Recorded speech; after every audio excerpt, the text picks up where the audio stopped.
casos que nós vamos abordar aqui no programa é algo de uma extrema brutalidade. Me acompanha para o lado de cá? Porque é um crime brutal e hediondo.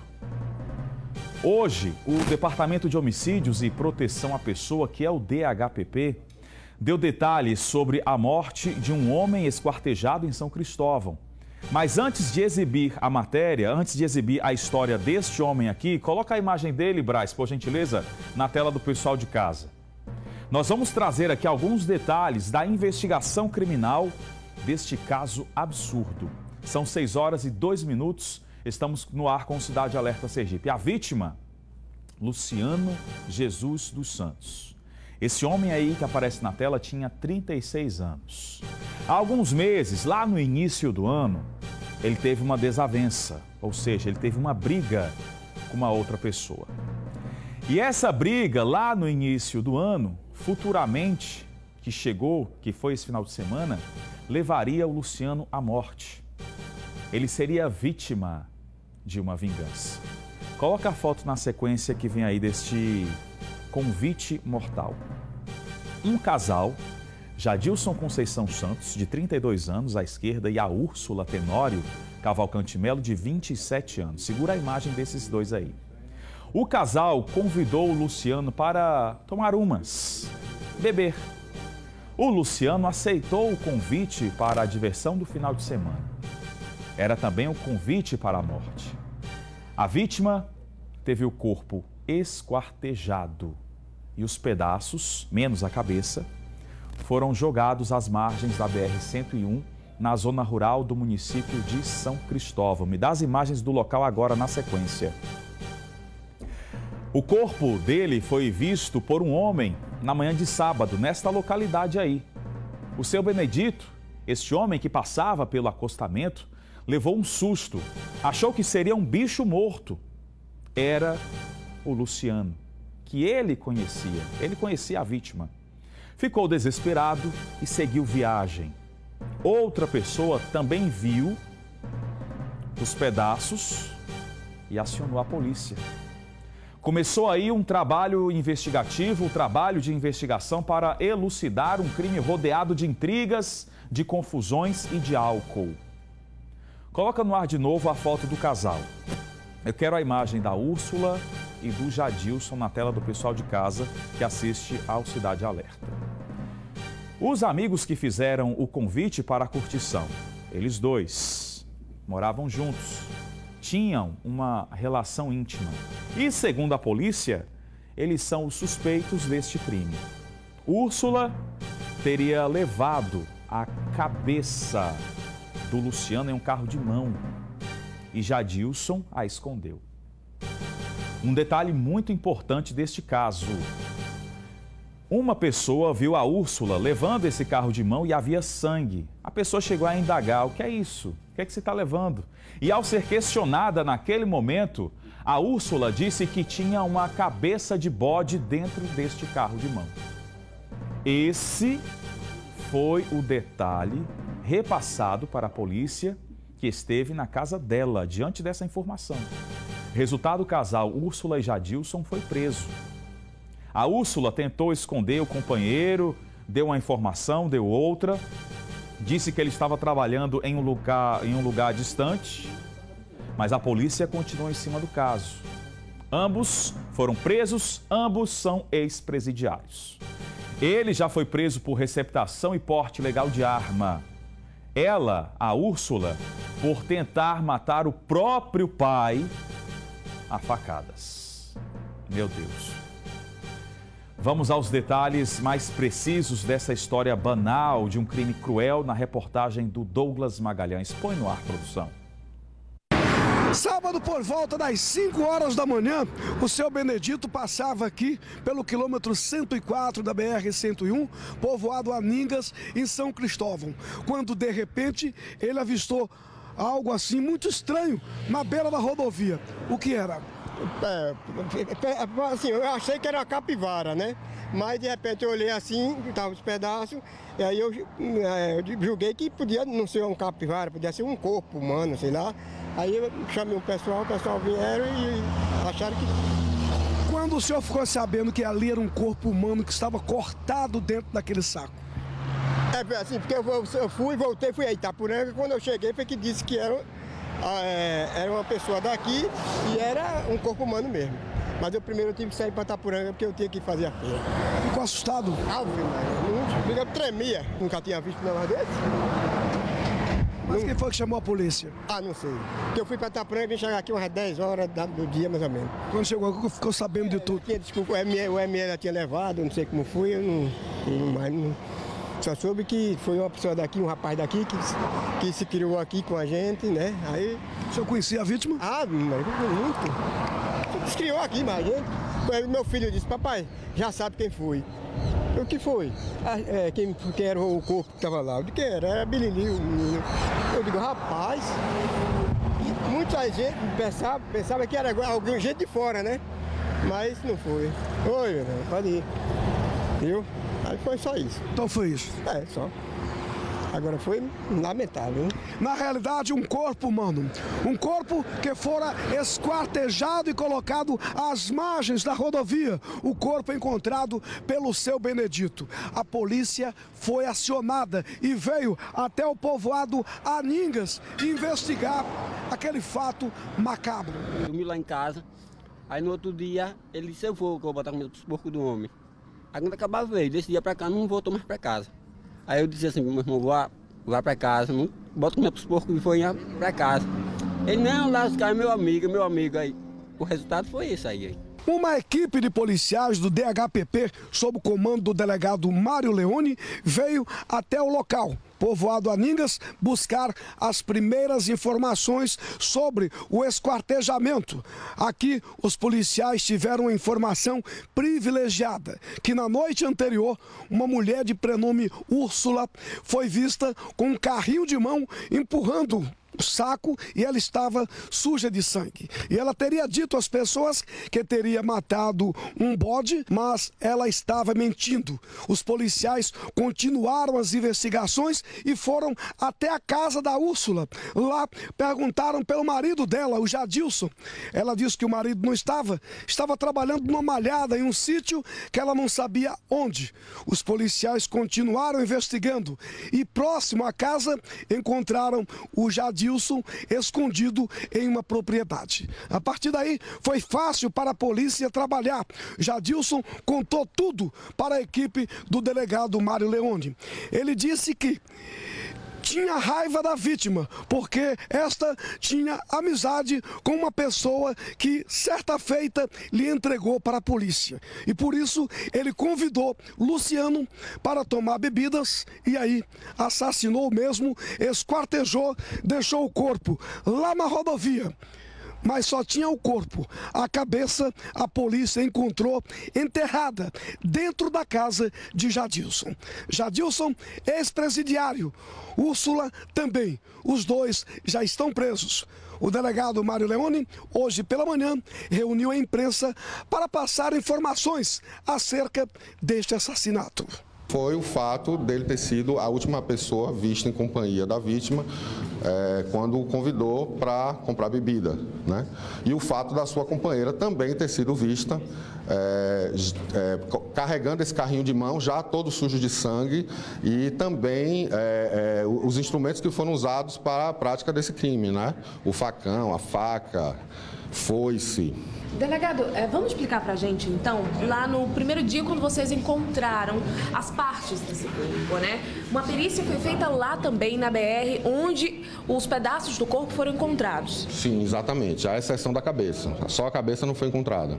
Foi feita a perícia do local onde os corpos foram jogados, o corpo foi jogado, os restos mortais, e no momento em que chegamos à suspeita do envolvimento do casal, nós então também realizamos a perícia dentro da casa, que foi, sem dúvida, o palco desse hediondo crime. A Úrsula, ela disse que não teria condições desse crime ter acontecido em sua casa, dentro de sua casa, mas ela diz isso para se eximir da responsabilidade, da participação dela, né? Mas, porque o trabalho feito pela perícia nos faz ter a certeza de que foi dentro da casa o palco desse crime hediondo. O casal tem passagem pela polícia? Ambos têm antecedentes, ele por porte de arma e receptação e ela, inclusive, por ter, com a arma branca, agredido o próprio pai. A polícia foi acionada, inclusive tem um relato do policial rodoviário federal de que ela foi muito violenta, ameaçou esfaqueá-lo e comer a cabeça dele.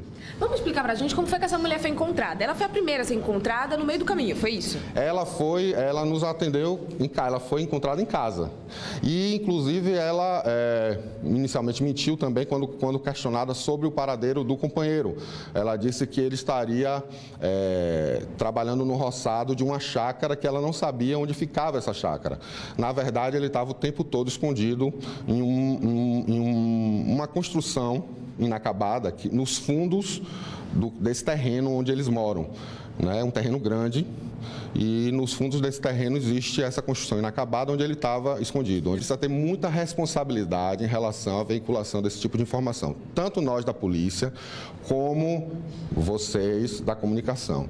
Porque se trata de uma religião já bastante estigmatizada, por conta de um histórico vergonhoso nosso de quase 400 anos de escravidão, uma religião bastante estigmatizada por um viés racista, e aí é importante a gente ressaltar que existem as comunidades de terreiro aqui em Aracaju, em Sergipe, prestam um trabalho social, um trabalho comunitário, de produção também de cultura muito importante para nossa capital, a grande Aracaju, e para o Estado, e que existem pessoas que, infelizmente, se utilizam da ritualística, da sacralidade de quaisquer religiões, poderia ser qualquer outra religião. Existem pessoas criminosas que se utilizam da ritualística de quaisquer religiões como um álibi para encobrir a sua senha criminosa. Então, assim, para a gente não estar associando isso às religiões afro-brasileiras que contam com o nosso respeito, né? Já estão tratadas com tanto preconceito por um viés racista. Então, a gente precisa ter muita responsabilidade em relação a isso. Doutor, o exame de sangue oculto levou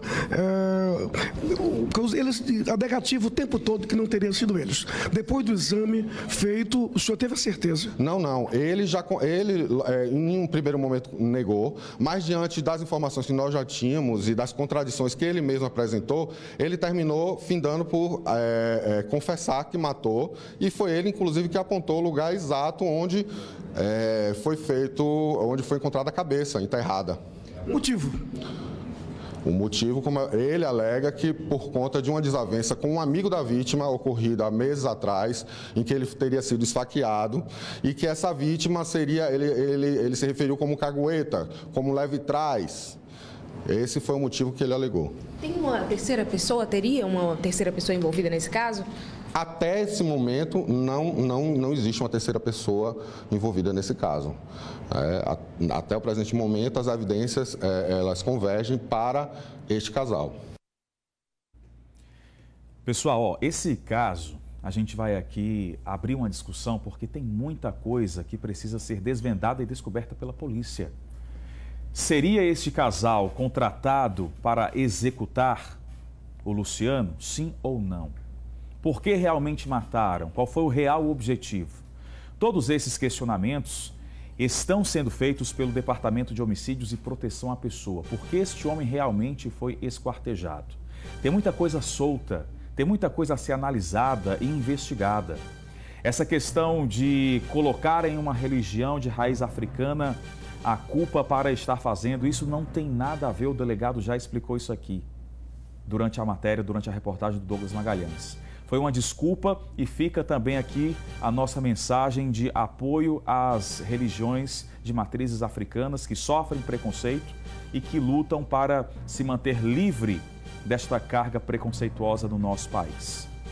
Fazendo a análise do crime, estamos aqui com o Coronel Yunes, ele que é o nosso comentarista em segurança pública. Coronel, um caso ainda com muitos questionamentos, muitas dúvidas, né? Muitos levantamentos duvidosos para a polícia, e o principal deles é por que esse casal teria interesse realmente em matar e executar com requintes de crueldade o Luciano. Boa noite. Boa noite, Diego. Eu acho que é muito importante a colocação que você fez e a colocação que o delegado também fez relativo a esse caso. O que nós temos que dizer é que é a violência simplesmente pela violência. São pessoas que têm a índole negativa de querer promover a violência, esquartejar, maltratar, cortar em pedaços. Isso é um fato simplesmente de violência. Ninguém pode ou deve fazer qualquer correlação com quaisquer que seja a religião. Isto é importante que a sociedade possa compreender, entender e ficar bem claro. A violência que foi praticada por essas duas pessoas é simplesmente ato que tem que ser responsabilizado aos dois. Agora, precisamos saber quais foram as motivações e como foi que ocorreu todo o processo. A investigação que vai ser feita pela Polícia Civil vai coletar todas as informações necessárias, a perícia precisa ser realizada no local de crime, as informações do que for feito no termo de declaração vai ser levado para o local para verificar se as informações passadas pelos dois que praticaram esse crime bárbaro condizem com a verdade, com a realidade. Então, a investigação que vai ser conduzida pelo DHPP, eu não tenho a menor dúvida, Diego, que será de técnica e irá buscar, sim, principalmente a motivação deste crime tão bárbaro, né? Precisamos mais do que nunca compreender que a violência, ela infelizmente está no dia a dia de toda a nossa sociedade. Isso é preocupante e volto a dizer, aqueles que cometem um crime como esse tão bárbaro precisam mais do que nunca estar afastados do meio social, precisam estar presos. Não adianta terem penas que podem, ao longo do tempo, em 5 e 6 anos, essas pessoas já estarem livres, Diego, porque não é a resposta que a sociedade deseja e não é o que eles merecem, não é a busca da justiça. Eles precisam estar afastados, sim, da sociedade para pagar a sua pena e tentar, de alguma forma, o Estado fazer a recuperação dessas pessoas para que possam voltar ao meio social e não sejam tão violentos, né? A característica unicamente desse crime que a gente pode dizer é a violência praticada pelos dois. Isso é um fato, é uma realidade. A questão da motivação, isso tem que ser investigado para que a gente possa chegar a uma conclusão e dar as informações para a sociedade. Muito boa colocação que foi realizada pelo delegado, né? Eu comungo da mesma ideia que ele assim o faz. Precisamos mais do que nunca simplesmente levantar a questão da motivação. Eu não tenho a menor dúvida que um trabalho de perícia e através do inquérito policial vai se chegar sim à conclusão de forma bem objetiva para toda essa violência que fora praticada. E é exatamente isso que a polícia sergipana está fazendo, né? Desde quando foi registrado esse homicídio, esse esquartejamento no final de semana, porque os familiares do Luciano, eles já começaram a ser ouvidos pela polícia. É a próxima reportagem que nós vamos mostrar aqui. Um dos cunhados da vítima conversou com a nossa equipe de reportagem e a matéria vem na sequência, põe no ar.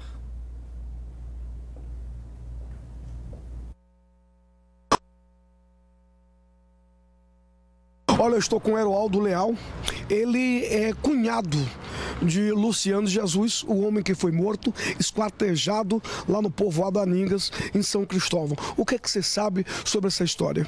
Rapaz, o que eu sei é que ele estava trabalhando, né, na casa do rapaz que chama Odorna, até umas 4h30 da tarde. Depois ele saiu para de um rapaz e chama-se Nininho. E de lá esses pessoal que estão presos, chegaram e chamaram ele para comprar uma bebida para esses pessoal. Entende? E ele saiu para comprar essa bebida e o pessoal não viram mais eles. Entende? Na realidade, armaram ó para ele, né? Já estava tudo planejado. Isso foi um planejamento certo. Você conhecia o casal? Rapaz, conhecer eu não conhecia. Não sei nem o nome dele. Conheço pelo apelido. Tem um que chama Oroa e o outro chama Úrsula. Úrsula, não sei se é o nome dele lá, Úrsula, não é? Tá? Úrsula. É, pois eu não sei mais ou menos. Então, quer dizer, sempre eu vi eles passando pelo Parque Santa Rita lá, né? Onde eu moro, né? Eles passavam para lá e para cá, viu?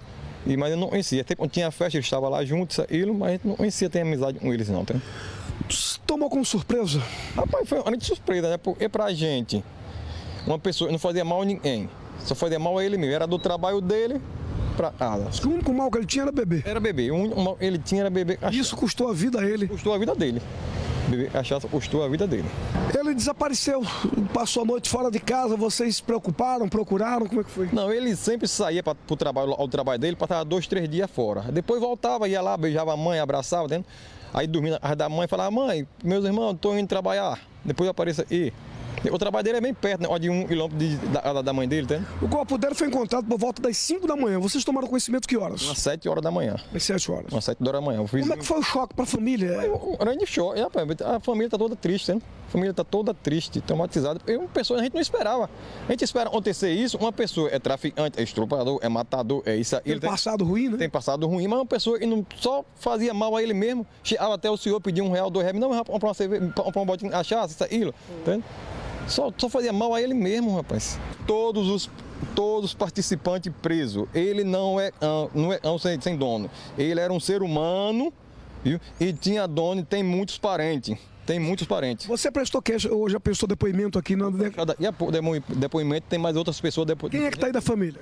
Tem os irmãos dele, tem o sobrinho, tem outras pessoas aí. Para prestar depoimento? Para prestar depoimento. Tá aí, portanto, os familiares vieram hoje ao DHPP para prestar esclarecimento, para ajudar a polícia a elucidar toda a trama que culminou com a morte de Luciano de Jesus.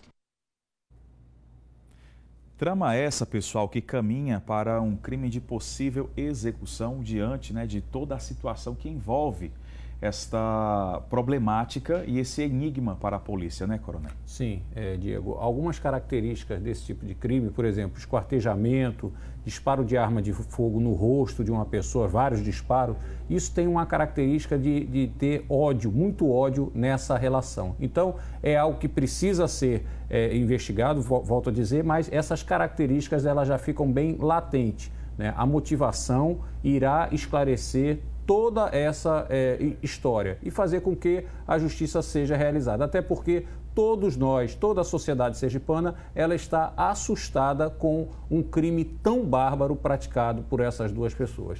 Obrigado, Coronel, pela participação. Me acompanha.